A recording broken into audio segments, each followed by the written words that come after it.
So, a year ago, I actually faked going on holiday to Bali for a week. Some of you guys believed it, some of you guys didn't. But since that video was released, whenever I'm captured in any other location but my house, you guys are always really questioning whether the photo is real or whether it's Photoshop. And I mean, since you guys already have major trust issues and always think that I'm about to prank you, I thought I might as well take it a step further. So as you guys can tell by the title, today I'm gonna be trying to fake that I'm on a cover of a magazine. Now, this isn't just any magazine. Today, I'm gonna be faking that I'm on the cover of only the most known magazine in the fashion industry, Vogue. If I can actually pull this off, I'm genuinely gonna be so surprised. Now, in the history of Vogue, only the most prestigious celebrities, models, and the likes have been, you know, gracing the glossy pages of their issues. Now, clearly, I'm not a model, I'm not a celebrity, and I'm no one important for that matter, so I guess you could say right from the get-go, I've got more issues than Vogue. But you guys know me.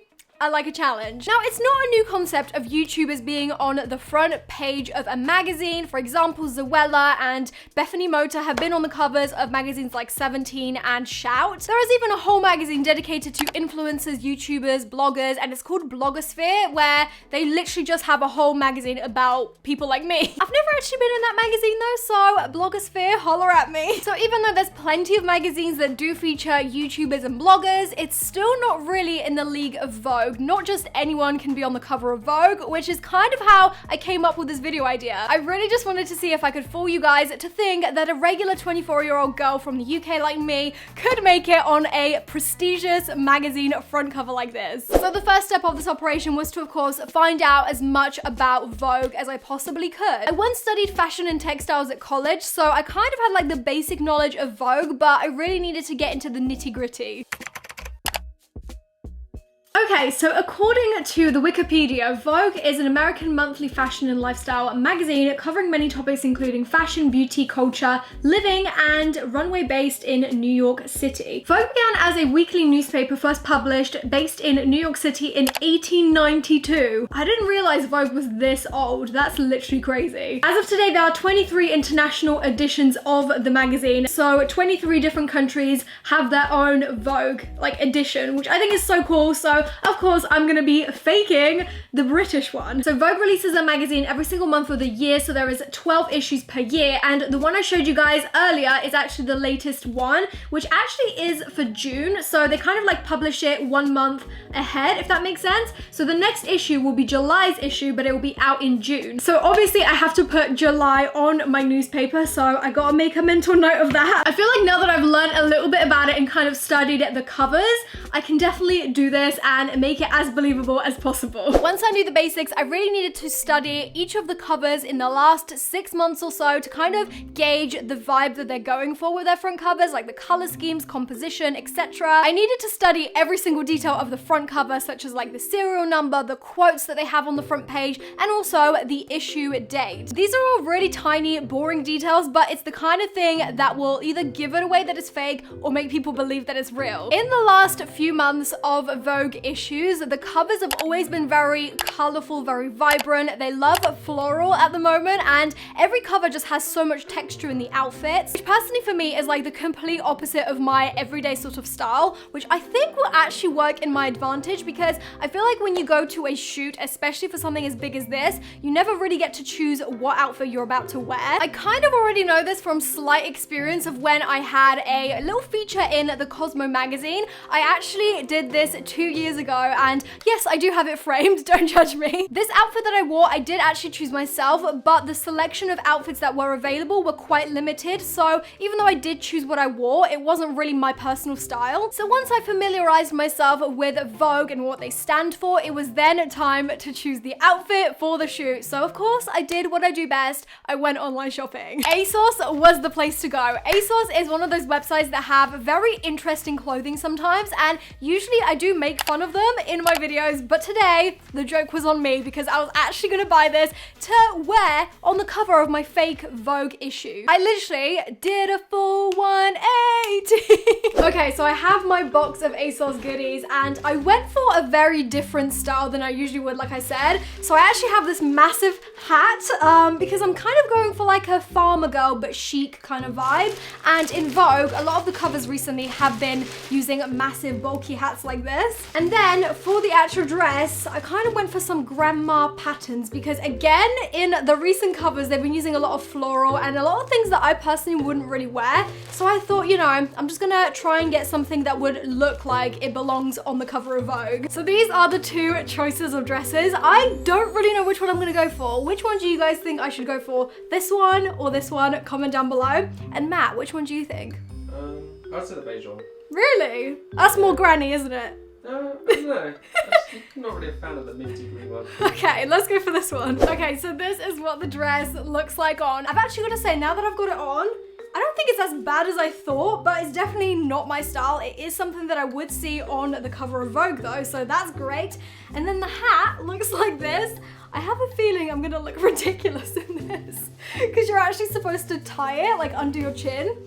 I'm definitely gonna look like a vintage farmer girl kind of situation. Oh my god, I actually can't see anything. Is this how you're supposed to wear this? I swear the model in the photo didn't look like this. This is me. This is my Vogue look. Hope you guys enjoy. Okay, so this is what the outfit looks like on. I finally put the hat on fully and it doesn't look that bad, but when I turn, it just looks massive on my head. So I'm probably gonna have to take most of my photos from straight on or maybe a little bit to the side. I do have all of the Vogue covers in front of me on the laptop as well, so I can kind of like copy some poses and not look too awkward. So wish me luck.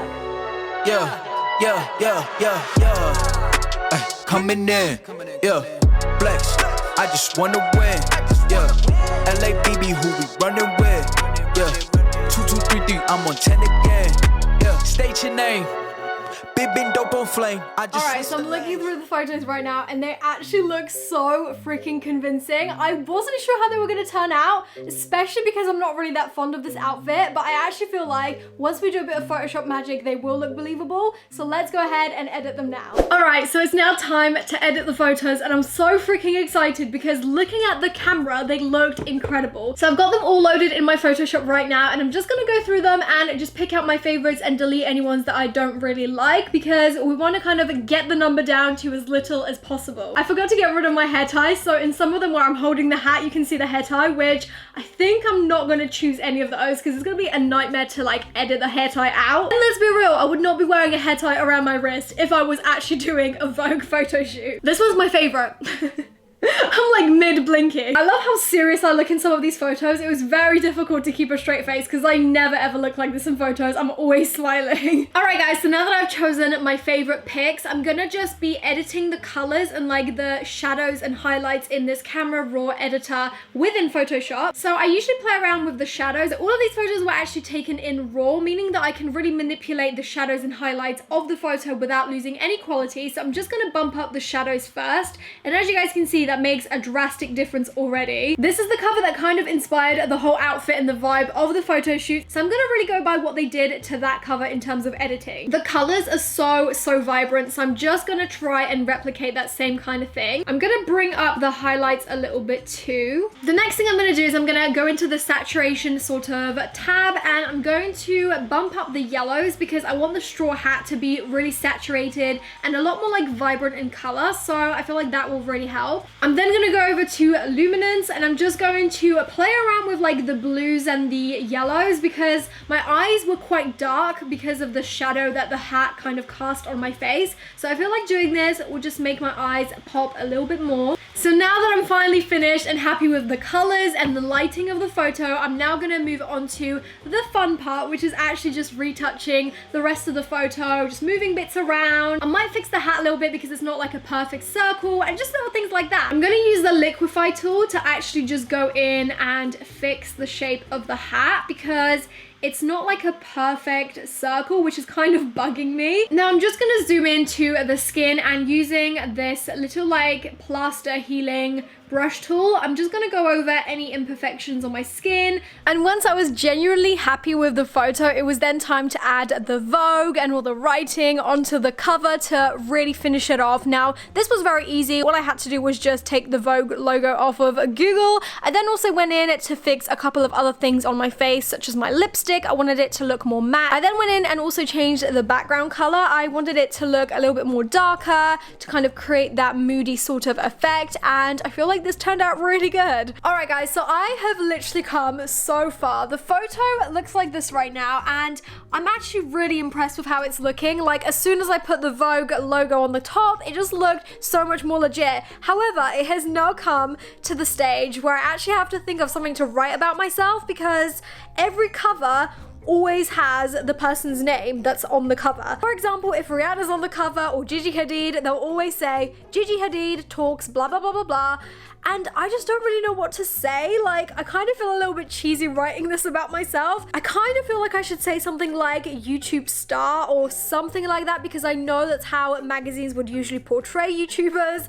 And I just feel so cheesy writing that, but I think I'm just gonna have to do it because I want this to actually work. It was then time to write all of the quotes. Now, I did go for the YouTube star Roxxsaurus quote in the end, which is very cringy. I then basically just went on the covers of Vogue that already exist and just copied little quotes from their already existing issues. I also added the price and the barcode onto the magazine because I wanted to create a flat lay photo as well to make it look a little bit more realistic. Alright, so now that the cover of the magazine is fully finished, it is now time to post it on my Instagram. If you guys don't follow me on Instagram already, it's just at Roxxsaurus. So if you guys want to see the comments and the cover in its glory, then make sure you guys check it out. But what I'm going to write for the caption is something that I think I would write anyway. What I wrote as the caption is so cringy, and I feel so bad because it's all lies, obviously, but you guys will find out sooner than later anyway, so it's okay. The caption says, I've been keeping this a secret for a few months now. I'm on the next month's issue of British Vogue and it doesn't even feel real. I've been such a huge fan of this magazine since I studied fashion and textiles at school. So happy I can show you guys a sneak peek of the cover before it's released next month. Oh my god, it just sounds so cringe, but I'm gonna post it, so let's see what people think. Okay, 3, 2, 1, and it's shared. Oh my god, there's no going back now. Oh my god, the comments are actually hilarious. So many of you guys are falling for it. Wow, I did not expect that. Like, I knew the photo looked good and like the quality was great and it kind of looked like it could be a cover, but like, why would you guys think that I could literally be on the cover of Vogue? Like, I'm not a celebrity, I'm not a model, come on. This is hilarious because so many people are like, oh my god, congrats, so proud of you. And I just feel so bad. A few of you guys are like, is this a prank, with like an eye emoji being like really suspicious, which I knew there'd be a few comments like that, but as long as the majority of people believe it, I feel like I got away with it. Oh my god, there's even like verified people that are actually being like, oh my god, congrats, because they genuinely think this is real. I feel really bad for some of my like hardcore IG supporters because you guys are like the ones that are so proud and you're like rooting for me and it's not even real. I feel awful. I just thought this would be like a harmless prank, but I genuinely kind of feel a little bit bad now. So that is everything for today's video. I really hope you guys enjoyed this. Let me know if you guys believe that the cover was real, or did you know that it was a prank right from the get-go? I really want to know, so comment down below. And also, if you guys don't follow me on my Instagram already, make sure you guys do so that you don't miss out on these future videos, because I feel like I definitely want to do a lot more like this because I really enjoyed it. I really hope that Vogue sees this, but they don't sue me because that would be very bad. And I mean, Vogue, if you're like, you know, planning on featuring any YouTubers in your magazine anytime soon, I'm down. Thank you guys so much for watching. I really hope you guys enjoyed this video. If you did, make sure you smash that huge thumbs up down below, and hopefully I'll see you guys in my next one. Bye! Mwah.